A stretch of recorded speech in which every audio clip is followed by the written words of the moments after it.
Have you ever carried a weight in your chest that felt less like a heart and more like a lead stone? A weight that doesn't go away when you sleep, doesn't lighten when you laugh, and grows heavier with every year that passes? I spent 25 years wearing a badge, a uniform, and a gun. I was trained to uphold the law, to find the truth, and to protect the innocent. But for 20 of those years, I lived a lie.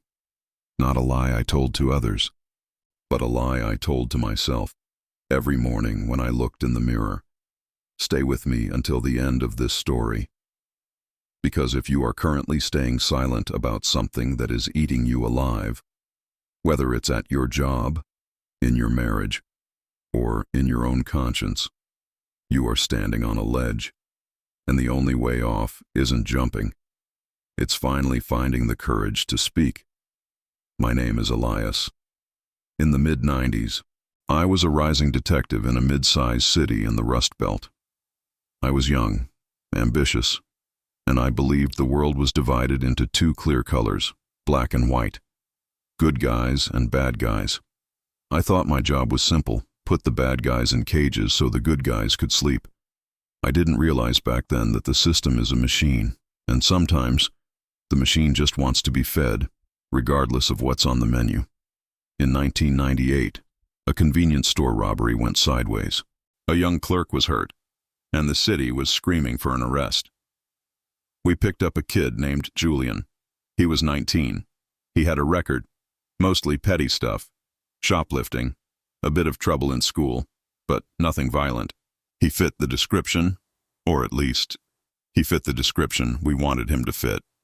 I was the lead on the interrogation. I remember the room. It smelled like stale coffee and floor wax. Julian sat across from me, his hands shaking so hard they tapped against the metal table. He kept saying the same thing over and over. I was at the library. I was trying to finish my paper. Check the logs. Detective, please. I didn't check the logs. Not that night. My captain was breathing down my neck. The media was outside. We had a witness who was 70% sure it was him. In the world of high-pressure policing, 70% is often treated like 100% when you need a win. We pushed him. We used every tactic in the book. We told him if he confessed, we'd talk to the DA. If he didn't, he'd go away for life. He never confessed. He cried, he begged, but the machine moved forward anyway. He was convicted. 12 to 20 years. I remember the day the verdict came in. I should have felt like a hero. Instead, I felt a cold chill in my gut. A week later, I found a slip of paper in the evidence locker that had been overlooked. It was a library timestamp from that night. It didn't prove his innocence definitively, but it created a massive hole in our timeline. I took it to my superior. He looked at it for 3 seconds, crumbled it up, and threw it in the trash. Elias, he said, the case is closed. The city is happy. Don't go digging up graves you already buried. You want to be a captain one day? Learn to be a team player. And that was my comfort trap. Just like the man who stays in a dead-end job because it's safe, I stayed in my silence because it was professional. I told myself I was doing the greater good. I told myself that Julian probably would have ended up in jail anyway. I spent 20 years doing my job. I got the promotions. I got the respect. I became the veteran the rookies looked up to. But every time I saw a news report about prison reform, or every time I walked past a library, I felt that leadstone in my chest grow. I was a passenger in my own life, letting the machine drive me while the truth sat in the trunk, screaming to get out. The turning point came 2 years ago. I was months away from retirement. I was clearing out my old files when I ran into Julian's mother in a grocery store. She didn't recognize me. Why would she? To her, I was just one of many blue uniforms, but she looked like a ghost. She was buying a single frozen dinner.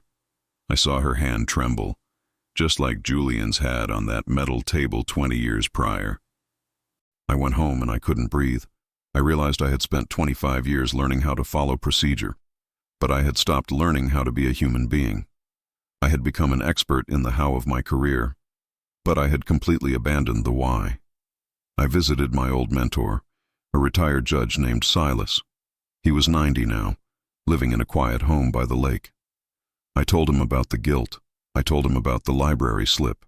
I told him I was terrified that if I spoke up now, I'd lose my pension, my reputation, and my friends. Silas looked at me with eyes that had seen a century of human failure. He said, "Elias, there are 3 types of guilt. The first is the guilt of the mistake. That's human. The second is the guilt of the silence. That's a choice. The third is the guilt of the legacy. That's what you leave behind when you're gone." He told me 3 principles that changed the way I viewed my remaining time on this earth. Principle 1. The truth does not have an expiration date. We often think that because time has passed, our responsibility has diminished.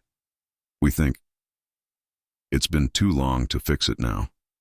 But the truth is, like a debt, the longer you wait to pay it, the more interest it accrues in the form of your own misery.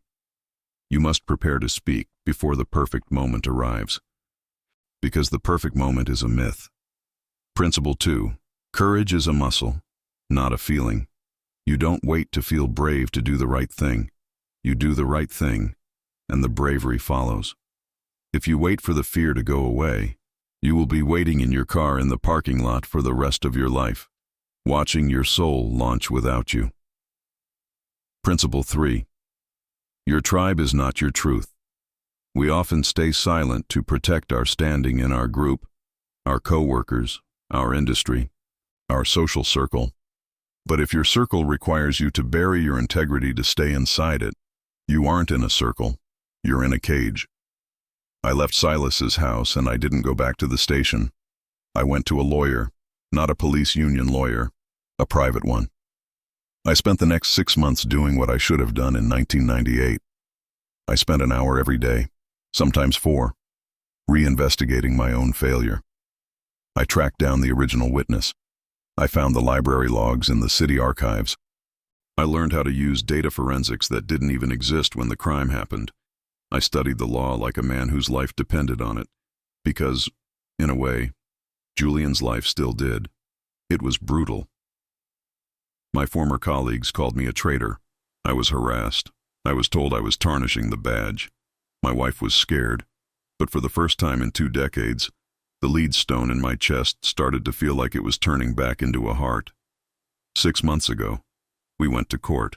I stood on that witness stand, not as a decorated detective, but as a man admitting he was wrong. I presented the evidence I had gathered.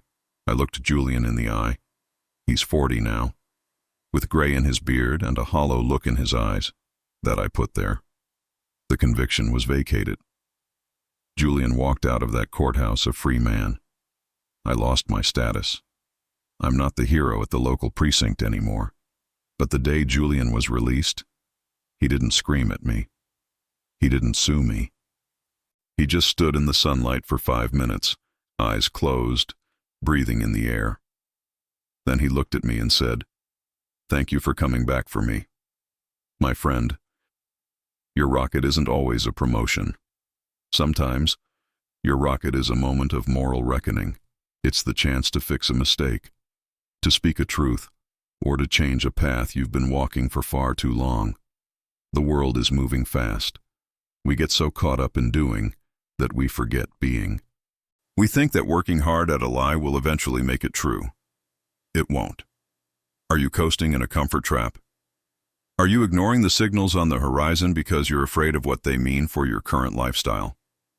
Here is my challenge to you, the same one Silas gave to me. Step 1. Identify the lead stone. What is the one thing you are avoiding because it's too hard, too late, or too scary to face? Spend 1 hour today looking it in the eye. Write it down. Acknowledge it. Step 2. Become a student of your own correction. If you've fallen behind in your skills, your relationships, or your integrity, start studying the way back. Don't wait for the company to offer a course. Don't wait for your spouse to ask for a talk. Start now. Step 3. When the lever appears, the moment you have the chance to make it right, Take it with everything you have. Don't worry about the parking lot of people watching you. They aren't the ones who have to live with your conscience. You are. I wasted 20 years being fine. I was reliable. I was respected. But I wasn't whole. Don't wait 25 years to find your courage. Don't wait until retirement to realize that the most important shipment you ever had to manage was your own soul. There is a rocket being built right now. It's fueled by truth, by growth, and by the relentless pursuit of being better than you were yesterday. It doesn't matter how long you've been standing on the ground. It only matters that you're ready when the engines start. If this story spoke to you, if you've been carrying your own silence or your own stagnation, let this be the signal you were waiting for. Hit the like button to commit to your own truth leap, and in the comments, tell me, what is one thing you've been settling for that you are ready to change today? Let's stop being passengers.